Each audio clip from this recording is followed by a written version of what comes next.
milagros eucarísticos en el mundo, de la Exposición Internacional del Beato Carlo Acutis. Milagro Eucarístico de Augsburg, Alemania. Corría el año 1194. En esos tiempos era muy difícil encontrar tabernáculos en las iglesias ante los cuales se pudiese practicar la adoración eucarística. Solo en 1264, con la introducción de la fiesta del Corpus Domini, se pudo difundir esta devoción.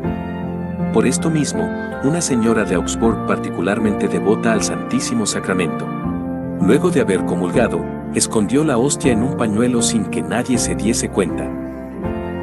Llegando a su casa la depositó en un envoltorio de cera, dentro de un armario.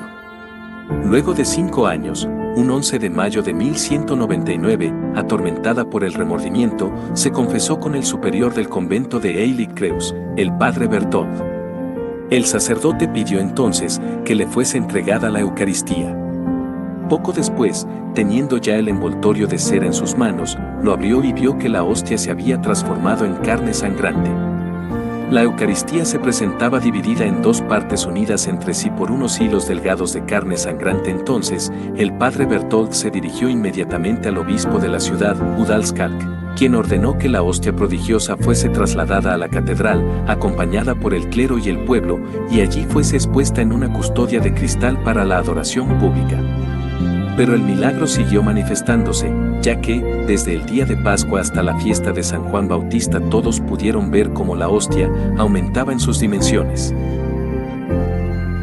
Poco después, el obispo Udalskalk mandó que la hostia fuese restituida al convento de Heilig-Kreuz.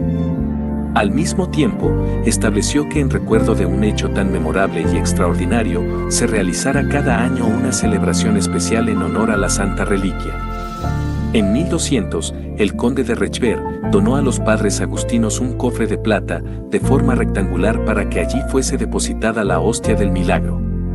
Además del mismo prodigio, se verificaron otros episodios igualmente extraordinarios como fue la aparición, vista por encima de la hostia, del niño Jesús vestido de blanco, con el rostro radiante y la frente rodeada de una corona de oro.